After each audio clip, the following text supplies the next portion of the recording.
moved to Florida for. This is not why we moved to Florida. No. This is absolutely not what I moved to Florida for. Why is my Is it computer now warm? giving me a notification that temperatures are going to drop?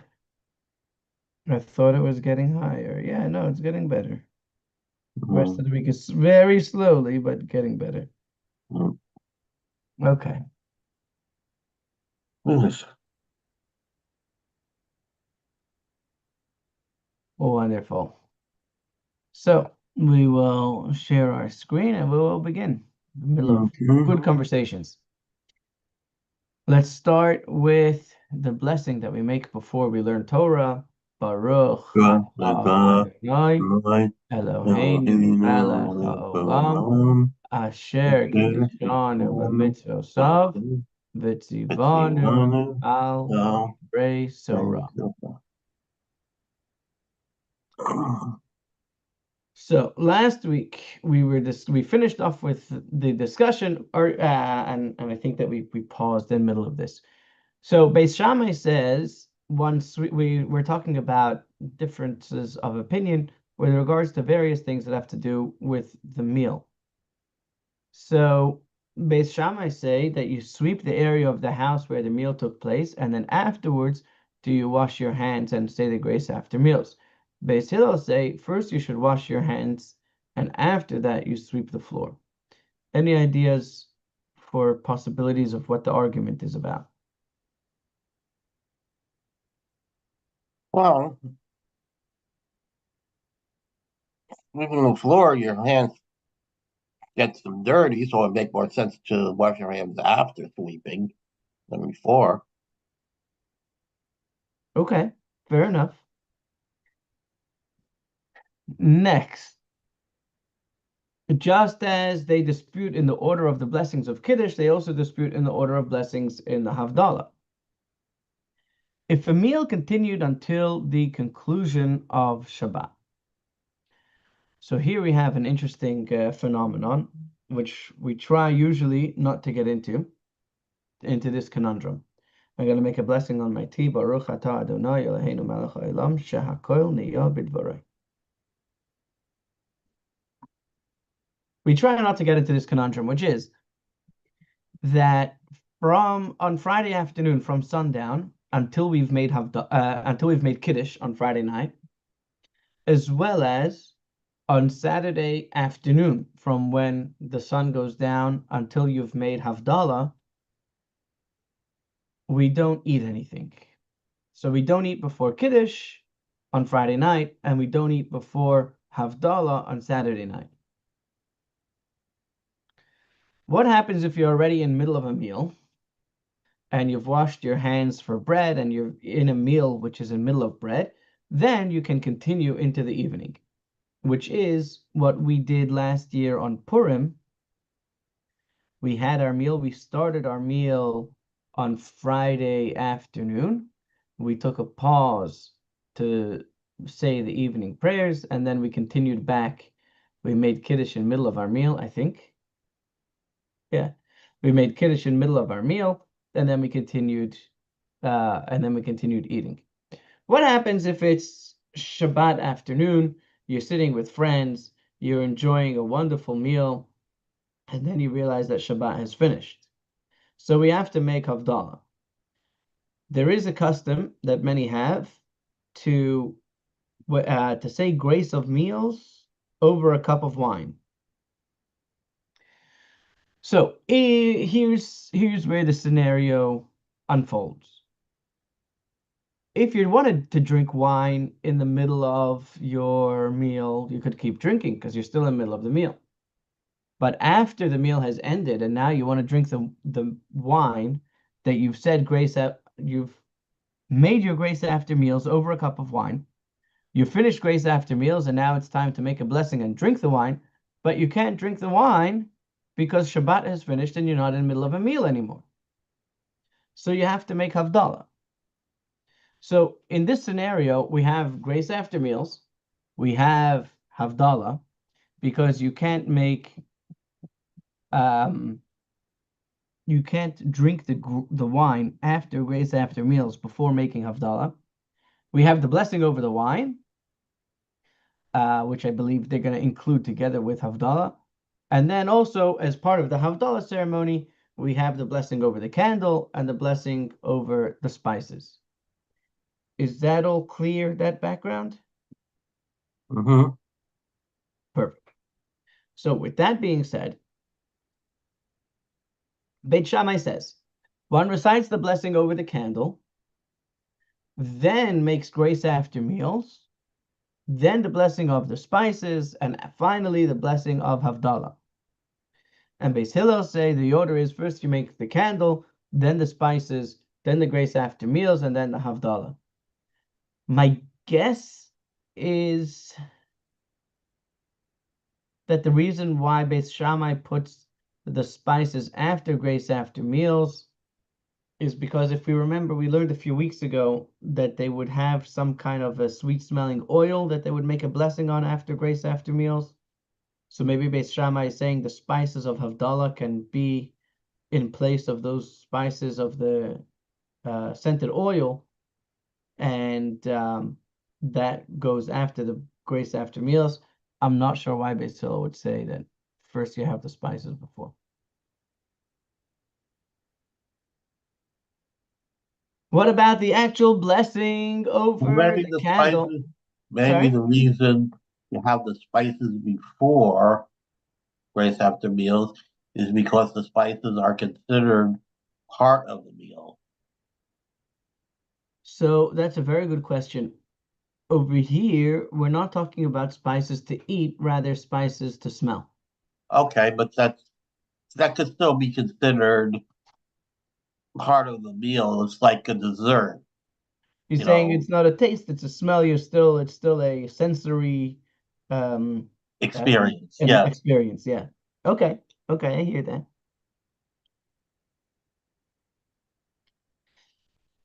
With regard to the blessing that we make over the candle in Havdalah, Beis Shammai say who created the light of fire. And Beis Hillel say the present tense who creates the lights of fire.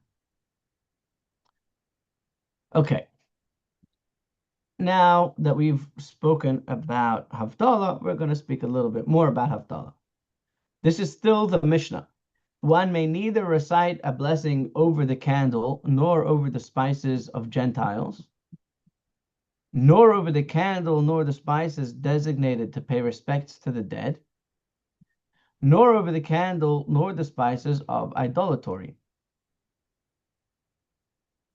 The Mishnah cites another halacha with regard to the blessing over the candle that we have by Havdalah. One does not recite the blessing over the candle until he derives benefit from its light. And the Gemara is going to explain all of these. Another dispute between Beis Shammai and Beis Hillel, one who ate and forgot and did not recite a blessing. He forgot to make his grace after meals. Beis Shammai say he has to go back to the place where he ate and then he can recite the blessing. Beis Hillel say that is unnecessary. He recites the blessing in the place where he remembered. Both agree, however, that there is a time limit with regard to how long after eating one may recite grace after meals. Until when does he recite the blessing? Until the food is digested in his intestines. So in general, there's two ways of looking at this. Of course, today we have our, as I like to call it, cookie cutter, or not cookie cutter, recipe book Judaism. So we have a time for that. That time is 72 minutes. But practically also, it's once you become hungry again and you're no longer full, is when your food is considered digested. How did they come up with 72 minutes? How did they come up with 72 minutes? I think that we are going to find that out soon.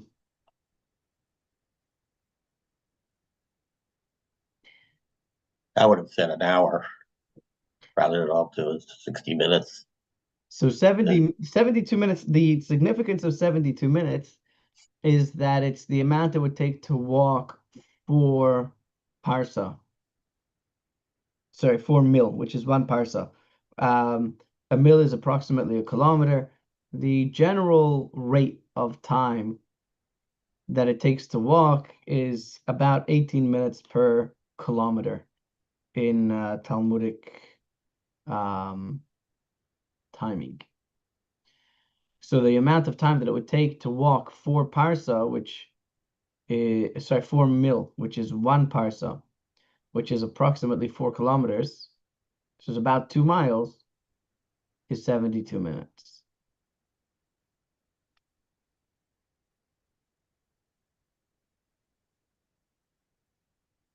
Yeah.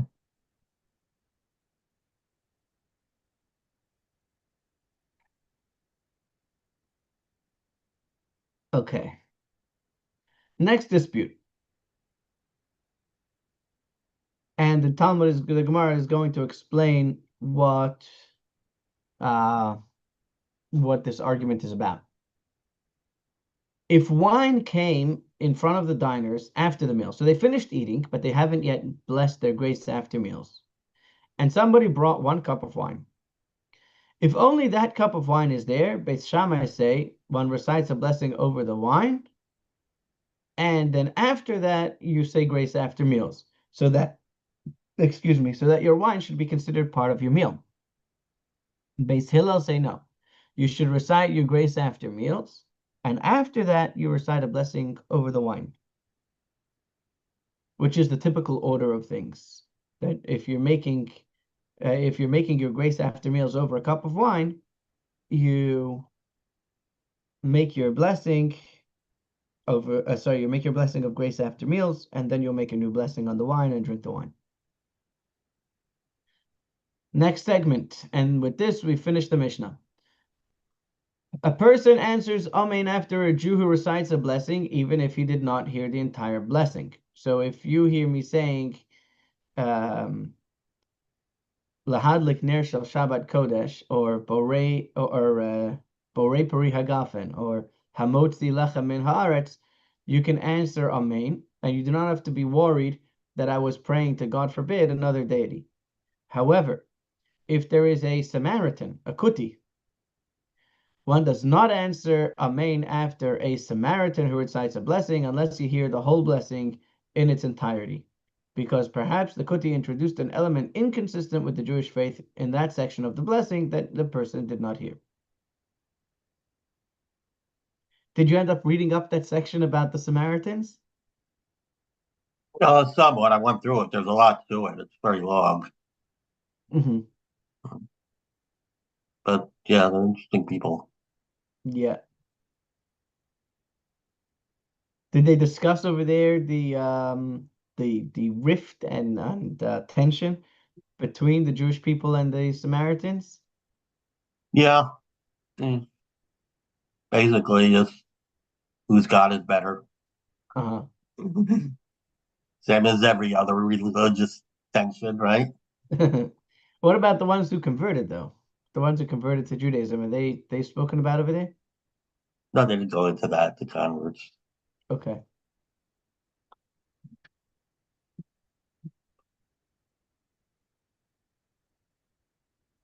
Okay.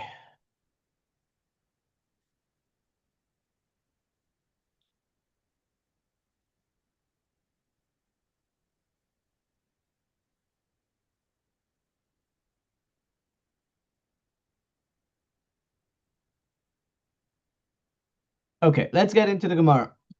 The first thing that we're going to do is quote a Tosefta, which adds some context and explanations to the matters at hand. What is a They, tofes? What is a tospeta? okay, very good question. A Tosefta is a collection of writings which are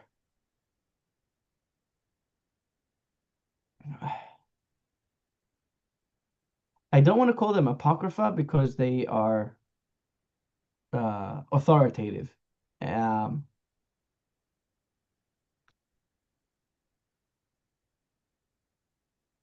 Doctrine? they are so. What is the Mishnah? The Mishnah is Rabbi Yehuda Hanasi took a plethora of notes that had been teachers' cliff notes that they had kept with them in order to remember the vast amount of knowledge that they had to keep. They would have little notes that they would jot down. Rabbi Yehuda Hanasi gathered all of these notes and selected from the notes certain passages, and those passages were compiled and authoritatively looked over and became what we know as the Mishnah. The remainder of the texts are still written by um, the sages of the time of the Mishnah, called Tanaim, and they are as authoritative as the sages of that time. However, they are not considered to be as precise as the Mishnah. So anything that didn't make the cut of the precise language and detail that Rabbi Yehuda Hanasi put into the Mishnah is still very authoritative and written by sages who have authority much greater than the sages of the Talmud, but they didn't make the cut into the Mishnah. So a Brisa and a Tosefta are the two names given for these sections of writings. Does that answer the question? So it's not part of the Talmud. It's from earlier than the Talmud. Yeah. The Talmud is quoting a Tosefta, which has more details than what we recited in the Mishnah that we just learned. Okay, I see. Well, Does that bring clarity? so it's kind of like the first version. Yeah, I that's guess. or the rough draft. Because But I would say it differently because the rough draft doesn't have as much authority. Well, I guess. I'm trying to think of a good example.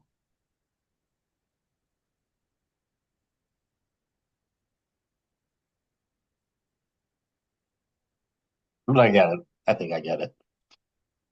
But for myself, I'm trying to think of a good example now. Um,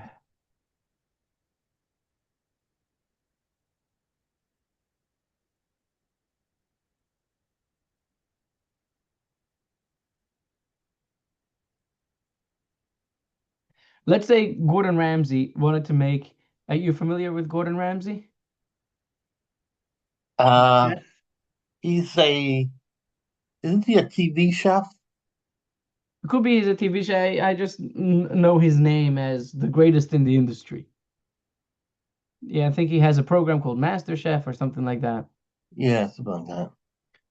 So he is world renowned. Everyone agrees that he is the greatest chef of all times. Say that he was going to make a recipe book, and his recipe book would be one dish from every category. So seafood, fish, beef, steak, dairy, pasta, pizza. One recipe for each category of food that's around. So first thing he would do is take all of his greatest recipes, and then for whatever reason and however he would choose which are the best of the best. So he would choose, let's say, one recipe from each category. But what about the other recipes? Are they no good? The other recipes are still Gordon Ramsay recipes. They're still phenomenal recipes, but in this book you could only have one of each kind. So the other ones would be the Brisas and the Toseftas. I don't know if that's a good example, but in my mind it works.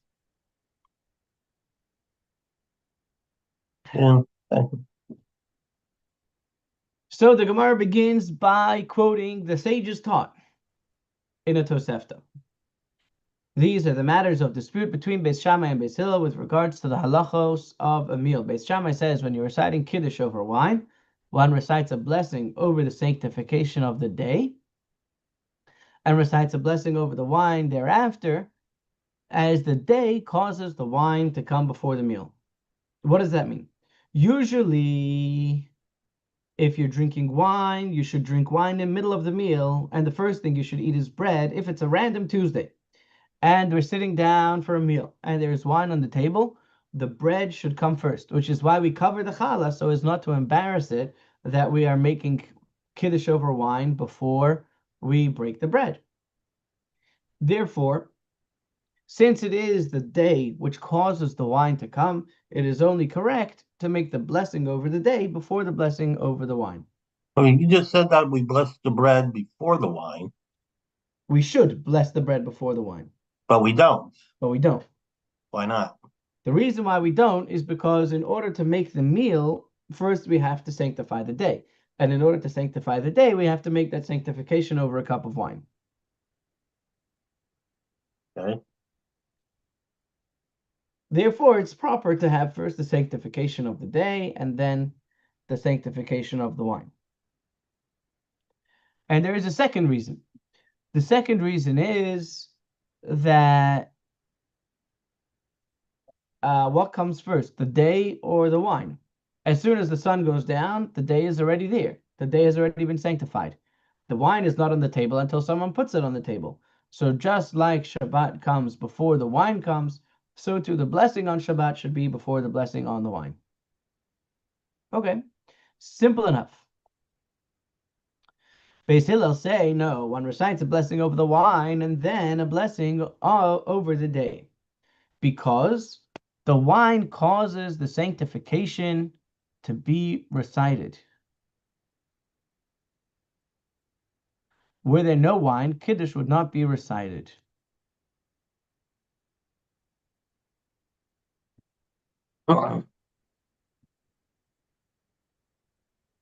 Interesting. The mitzvah is to make Kiddush over wine. So if you don't have wine, you can't make Kiddush. Therefore, the wine is more important than the blessing and then the sanctification. Therefore, the blessing of the wine comes first, because if you don't have wine, you can't make the blessing of the day.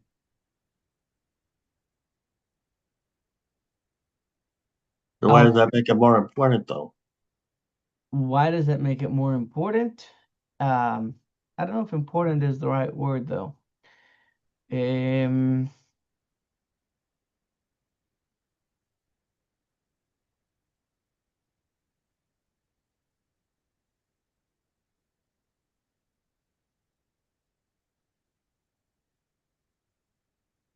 Stallions? sorry, Stallions? what does that mean? Uh,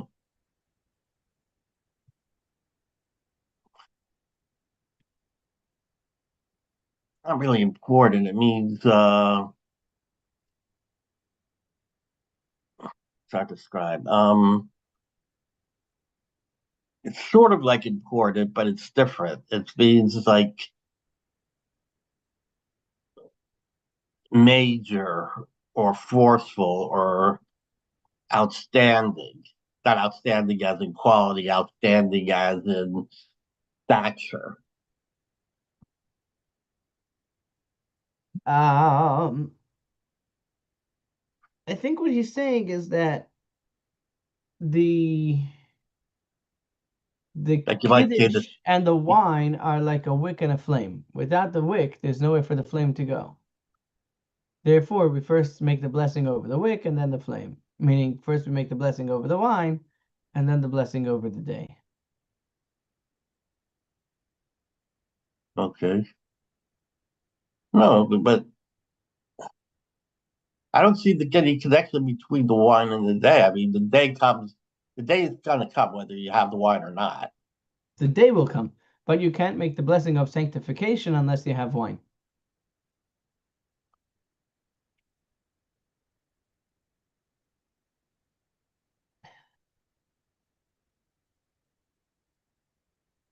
But the day comes whether you sanctify it or not.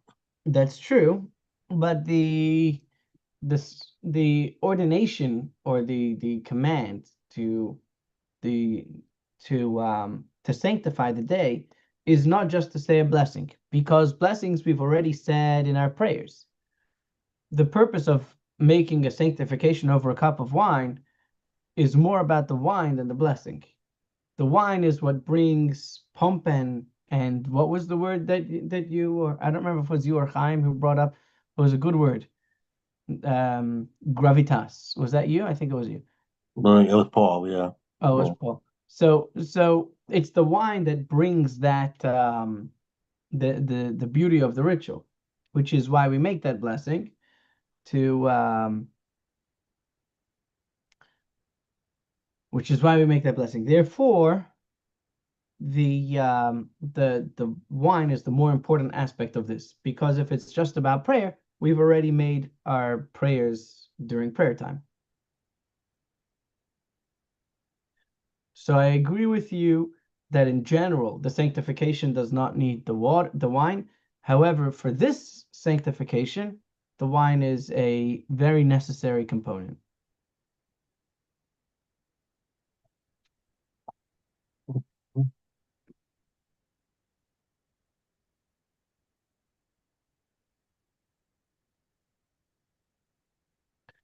Let's read the alternative explanation. Alternative Basil say the blessing over wine is recited frequently, and the blessing over the day is not recited frequently, and we have a general principle. When a frequent practice and an infrequent practice clash, the frequent practice takes precedence over the infrequent practice. So this is a general rule that you're going to come upon time and again, that whenever there's something which is usually done and something which is infrequently done, the more frequent practice always takes precedence, almost always takes precedence. The Tosefta concludes that the halacha is in accordance with the statement of Beis Hillel that first we make the blessing over the wine, and after that we make a blessing over the day.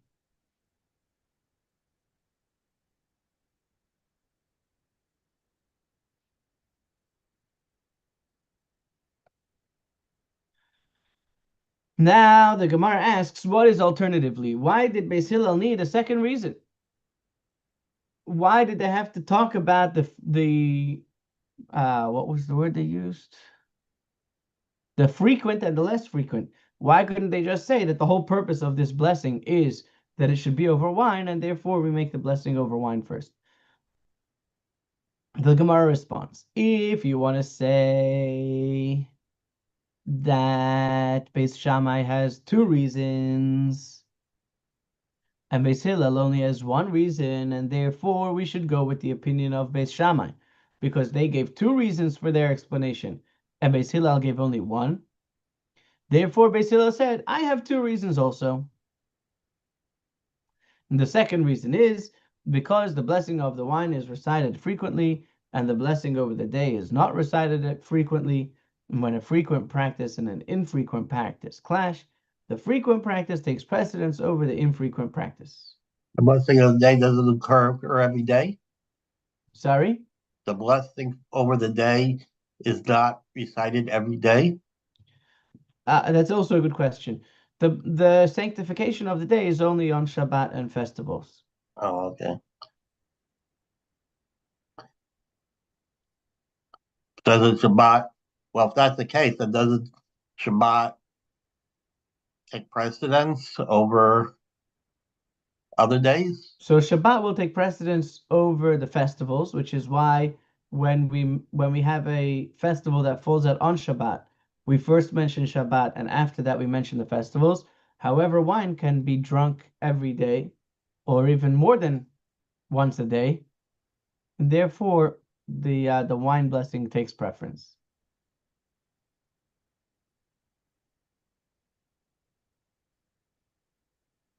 I would argue the other way, or it should be the other way around. That's something that happens only on Shabbat takes precedence over something that happens every day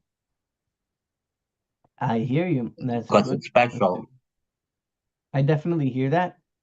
When we learn the the concept that this concept, meaning this is not the place where this concept is taught. This is a place where we're bringing up this concept.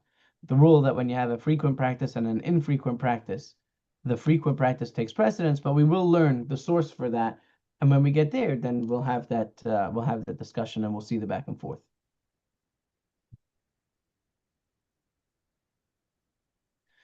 The Tosefta ended that the halacha is in accordance with the statement of Beis Hillel. The Gemara remarks, why does the Tosefta have to tell us that the halacha is in accordance with the statement of Beis Hillel? That is obvious, because we know that a divine voice emerged. There was an echo that they heard that came from no one and nowhere. It was a voice from God that proclaimed that the halacha is always in accordance with the opinion of Beis Hillel. So why did the Tosefta tell us here that the halacha is in accordance with their opinion, if that is obvious? The Gemara offers two answers. If you wish, say that this Tosefta was taught before the divine voice emerged and proclaimed that general principle. And if you want to say that the Tosefta was indeed taught after the divine voice emerged,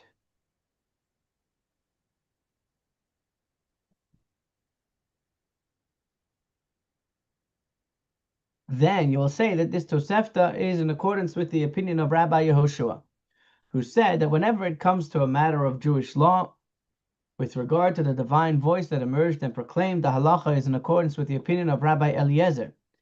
In a different story, there was a story of Rabbi Eliezer, and we spoke about it a long time ago. I don't think it was in the Tuesday class. I believe it was in the Wednesday class. We learned about sticking to your truth. We learned about how Rabbi Eliezer was happier to live on his own in the middle of nowhere than to go against what he believed and what he knew he was taught from his teacher. And there's a whole interesting story over there that Rabbi Eliezer, we're going to get there in a long time, but there was an oven and there was a question whether it was considered pure or impure. And I think that he said it was pure and everyone else said it's impure. And they asked him, why do you say it's pure? He said, that's what my teacher told me. And they said, well, that's not a good reason. We have good logical reason to say the other way, and therefore we don't listen to you. And he said, I am right. And he said, if it's true that if it is true that I am correct, the river should flow backwards. And the river started flowing backwards. He said, if it is true what I am saying, then God should say that I'm saying. And a voice came out from heaven and said, Rabbi Eliezer is correct. And then he said, if it is true what I'm saying, and they still didn't want to listen to him. He said, if it's true what I'm saying, then the ceiling of the yeshiva should cave in. And the ceiling started caving in, and then the rabbis asked him, please stop. We don't want to kill all the yeshiva students who are inside. And so it stopped, and that roof was half caved in for many, many years. And Rabbi Yehoshua, who was the head of the Jewish court at that time, said, it's very wonderful. We have miracles and we have clear signs from God, but we have a little problem, which is that God taught us his rules, and he told us that we are the ones to carry them out. And it says the Torah is not in the heavens. The Torah God gave to us for us to toil on and for us to decide. And God in his Torah taught us that if you have a single person and a multitude of people, the law goes with the many and not with the few. Therefore, they ruled against Rabbi Eliezer, and a new voice rang out from heaven, and God said, my children, you have been victorious over me. And God was very happy with their application of the law.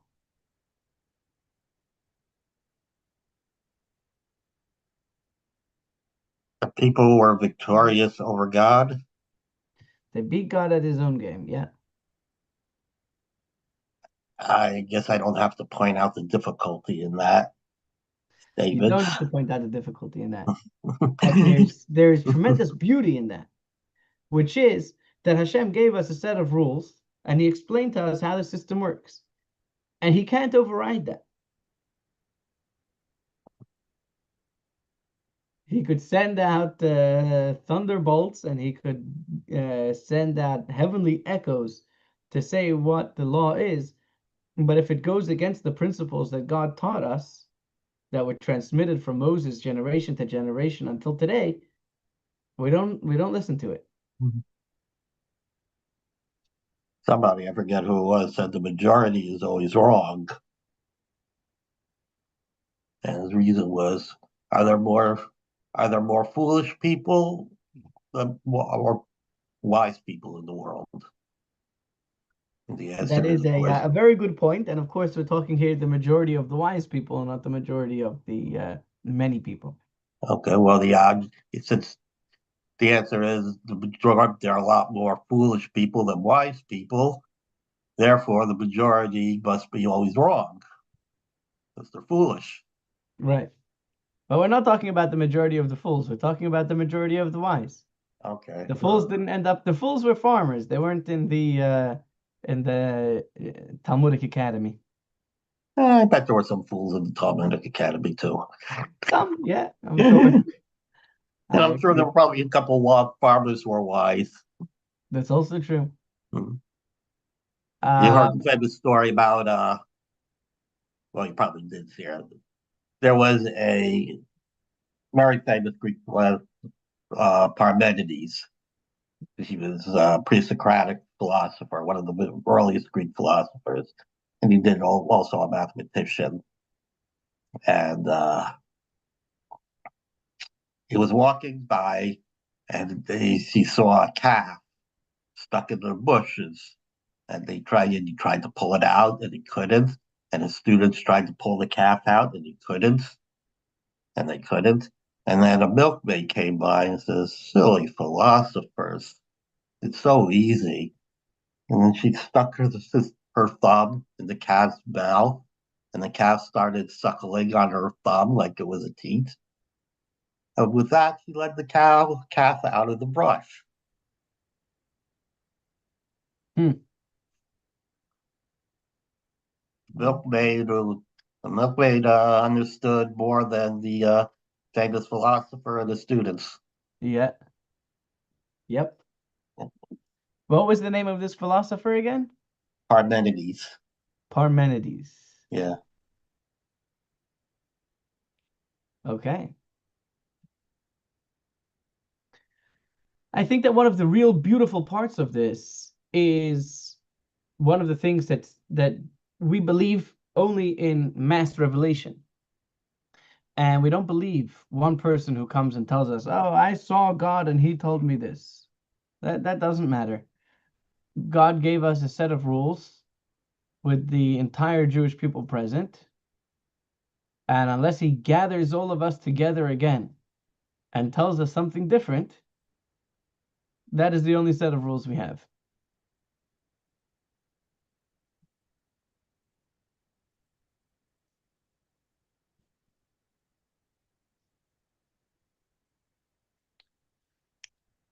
So if that's the case, then Rabbi Yehoshua could be the author of this Tosefta, and therefore the heavenly voice is disregarded, and we need the Tosefta to explain that the halacha goes with the opinion of Beis Hillel.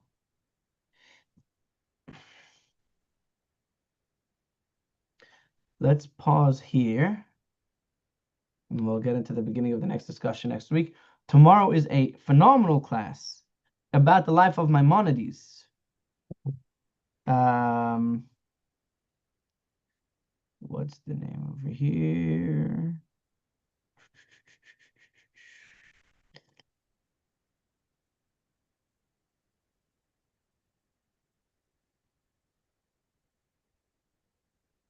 A glimpse into Maimonides' life between personal suffering, a turbulent world, and a vision of apparent hope, marking the completion of the Rambam study cycle. Today we begin the study cycle once again, actually.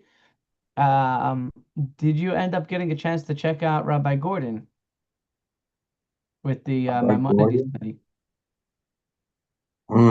Who's Rabbi Gordon? Josh Gordon, I put a video of him one week, a few weeks ago, I don't for remember. the daily study of Maimonides. Is this like the 7 year thing with the Talmud?